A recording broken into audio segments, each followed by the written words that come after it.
오늘 봉독한 본문 16절을 보면 그리스도의 말씀이 너희 속에 풍성히 거하여 이렇게 말씀합니다. 그래서 오늘 본문 말씀의 제목은 새 사람 속에 풍성히 거하여야 할 것, 이런 제목 가지고 같이 은혜 받도록 하겠습니다. 한번 따라 하십시다. 새 사람 속에 풍성히 거하여야 할 것.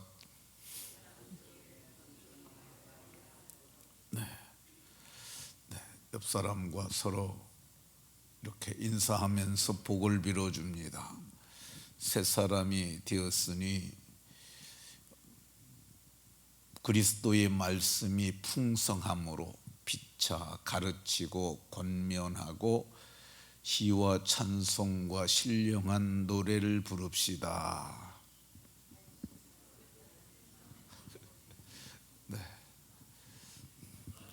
새 사람들이 다 되셨으니까 그리스도의 말씀이 풍성히 거하심으로 가르치고 권면하고 시와 찬송과 신령한 노래를 부르시는 분들이 다 되시기를 주 예수 그리스도의 이름으로 축원합니다. 사도께서는 9절에서 옛사람과 그 행위를 벗어버리라고 말씀합니다. 그 이유가 이제는 새 사람이 되었기 때문이라고 말씀합니다. 새 사람이 되었으니 새 옷을 입어야 하는데 긍휼과 자비와 겸손과 온유와 오래 참음으로 옷 입고 옷을 매는 띠는 사랑이라고 이렇게 말씀합니다.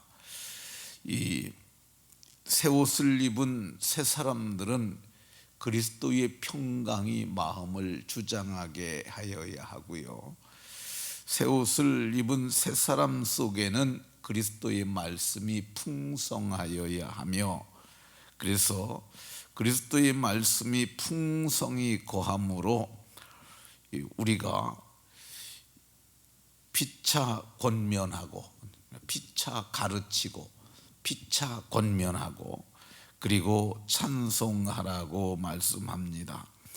오늘은 그 찬송에 관해서 좀 살펴보도록 하겠습니다. 사도께서는 고린도 교회에 시와 찬송과 신령한 노래를 부르라고 얘기를 합니다. 그러니까 시로 찬송하고 했는데 이 시는 구약의 시편이라고 이렇게 말씀합니다. 구약의 시편들, 여호와는 나의 목자시니 내게 부족함이 없으리로다, 이런 시는 정말 아름다운 시죠. 그 외에도 서로 한 조를 한 소절 있고 한 소절은 동일한 문구가 계속 반복되는 그런 찬송들도 많습니다. 근데 그런 거 뭐냐 하면은 그 히브리 사람들도 노래로 불렀던 그런 찬송들이죠. 그러니까 이게 지금 골로새 교회의 성도들 가운데는 유대교에 있다가 이 바울 사도의 복음을 듣고 모세가 말했던 나 같은 선지자가 곧 예수 그리스도라는 것을 깨닫고 이렇게 바울의 복음을 듣고 돌아온 사람들이 많이 있었을 것으로 보여집니다. 그런데 유대교에서는 시편을 노래했어요. 근데 지금도 그 사람들은 시편을 노래한다고 합니다.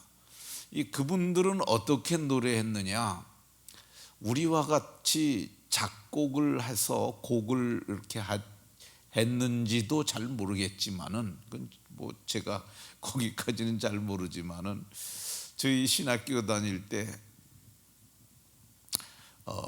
강희정이라고 하는 교수가 있었어요. 근데 그분은 서울대학을 마치고 드랍시 대학원에서, 드랍시 대학원들은 랍비 가르치는 학교거든요.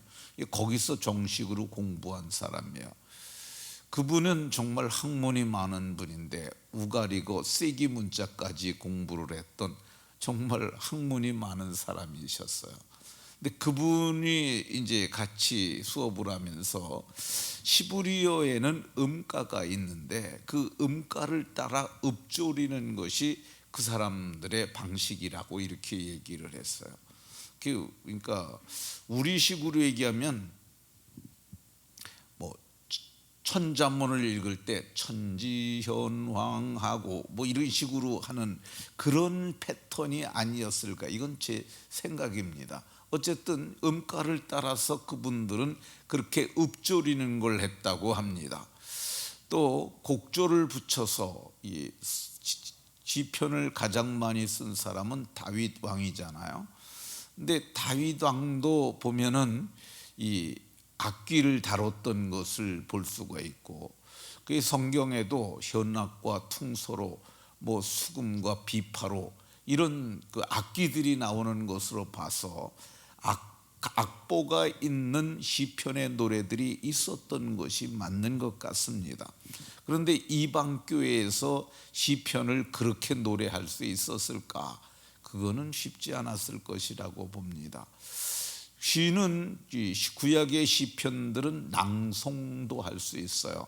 그것도 뭐 노래는 아니지만 우리 이제 시를 즐기는 문학 동호회 같은 데서는 시를 낭송을 합니다. 그러니까 여호와는 나의 목자시니 내게 부족함이 없으리로다.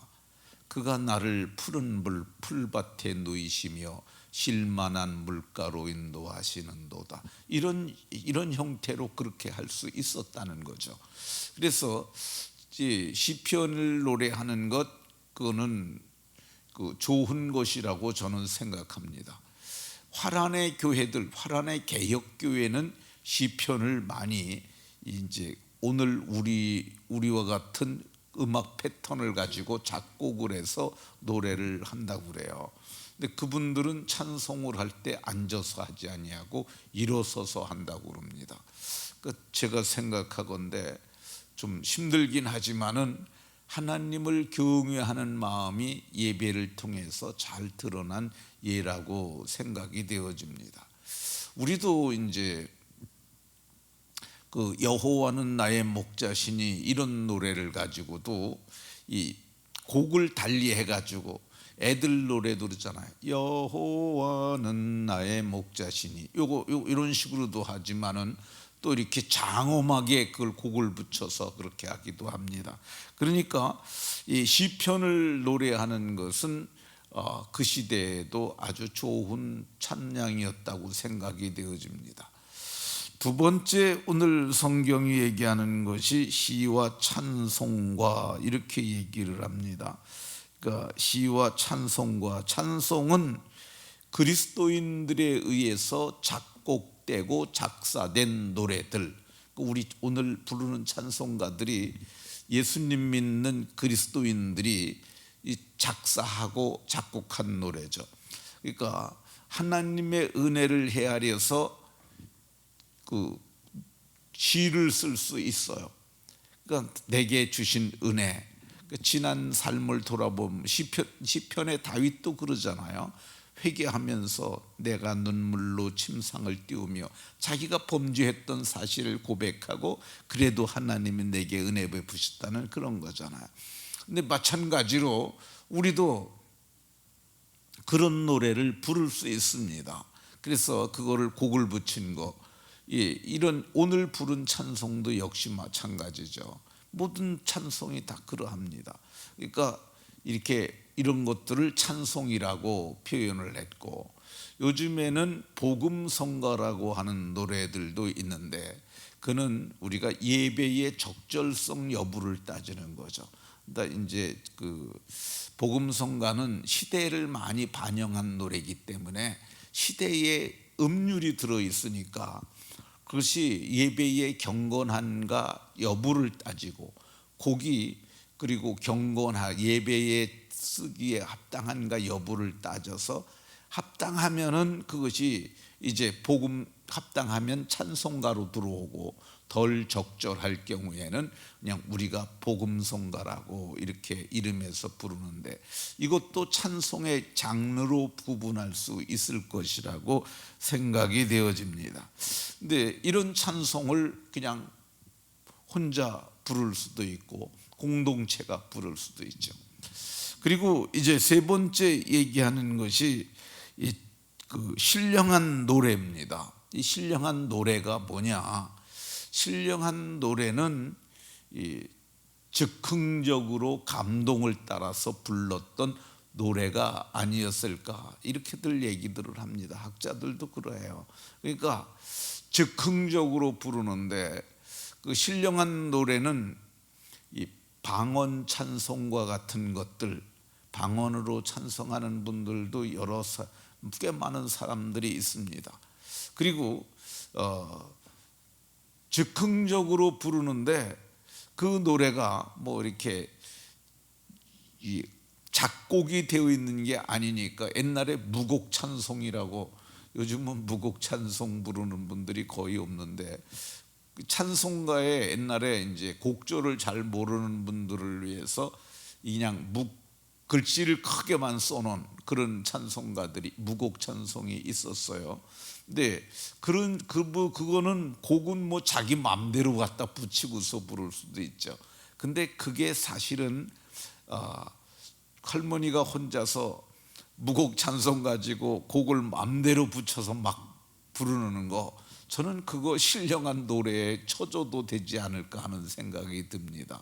그게 정말 곡이 정확한가 보다는 그게 감동으로 부르는 노래잖아요, 그거는. 근데 중요한 것이 있습니다. 중요한 것이 뭐냐면은 감사하는 마음으로 하나님을 찬양해야 된다는 거죠. 모든 찬양은 하나님의 은혜를 헤아려서 감사한 마음으로, 마지막 하반절에 감사하는 마음으로 하나님을 찬양하고, 이렇게 말씀합니다. 모든 찬양에 아주 가장 중요한 것은 감사함으로 하는 겁니다. 말씀을 마치도록 하겠습니다. 성경은 이 백성은 내가 나를 위하여 지었나니 나를 찬송하게 하려 함이라. 이사야 43장 21절에 그렇게 말씀합니다. 우린 찬송하기 위하여 지음을 받은 존재들이에요. 하나님은 찬양받기에 합당하신 분이시고요. 그러니까 우리가 시로 찬양하고 또 찬송으로 찬양하고, 그리고 신령한 노래로 찬양하되 감사함으로 찬양함으로 영광을 돌리는 복된 권속들이 다 되시기를 예수 그리스도의 이름으로 축원합니다.